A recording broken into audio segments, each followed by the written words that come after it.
What do I do, Lord? Destroy the child. Corrupt them all. This is their plan, people. These are demons. Just like the Bible says, it's basically an intergalactic invasion into this space through people. I'm telling you, it's what all the ancients said. It's what they warned of. It's what we're dealing with. They're demons. They're frickin' interdimensional invaders. Warhammer 40K Darktide is dropping on November 30th on Steam, and perhaps you're thinking about picking it up, but unsure if it's worth your money. Well, look no fucking further, I'll tell you right now. But first, don't forget to hit that like and subscribe button, otherwise, it's heresy. Now, if you don't know, this game is made by Fat Shark, who are the same developers that made Vermintide 1 and 2, and if you played that game, then you can kind of get the gist of what to expect on Darktide. Now, the universe is set in the 40K era, and you and a bunch of other hood rats are tasked with taking the city of Tertium, if I said that right, from the hordes of bloodthirsty chaos enemies, blah blah blah blah blah. So yeah, you have like four classes to choose from, and to sum up each class, you have like the veteran sharpshooter, which is basically a ranged sniper boy.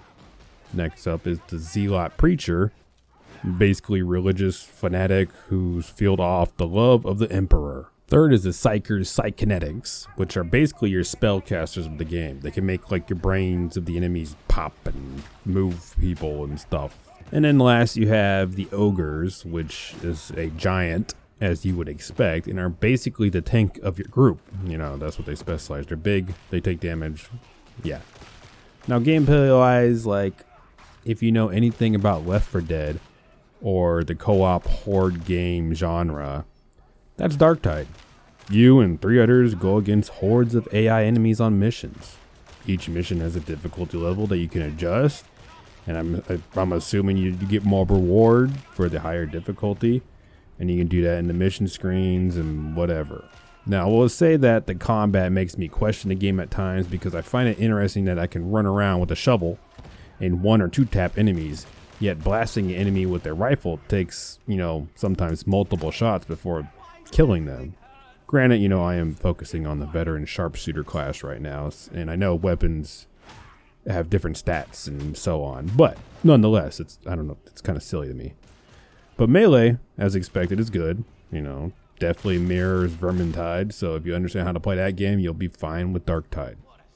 The elite enemies you face can be difficult, and they can wipe your party relatively quickly, including with range, so that's kind of an element I had to get adjusted to, and still adjusting to. The aesthetics or graphics of the game, they're absolutely gorgeous, and the audio so far is great. The music that goes along with the game is outstanding. For the most part, the environment, the audio, the combat, the different play styles and classes you get to work with there, it's all pretty good. My biggest issues though so far has been the game that's constantly crashing randomly for me. I don't know if it's happened to anybody else, but it's happening to me quite frequently and it's annoying. Server connection issues, which I'm sure everyone's experiencing, and then performance issues being the big one. I have a pretty high-end computer, and the massive frame drops you get are really annoying, and I feel like shouldn't be happening. But I do foresee this game being just as successful as Vermintide, including with the plan for more content, weaponry, classes, and so forth. And with how expansive the 40K universe is compared to the fantasy universe of Vermintide, this game could really go far if Fat Shark sticks with it and continues to add more to it. Maybe more DLCs, It's just saying, bro. So is it worth $40 with the constant crashes, FPS performance issues, server issues? I'd say hold off for it for now, unless you're really into 40K, or if you're really into Fat Shark style games. If you enjoyed Vermintide 2, pick it up. But if not, I'd say wait for it to launch, see how the launch goes. Let them iron out the issues with the launch and server stability and performance and blah blah blah. But so far it's a pretty solid 40K game, and those are hard to come by. And that's all I really got, so thanks for watching. Fucking like and subscribe.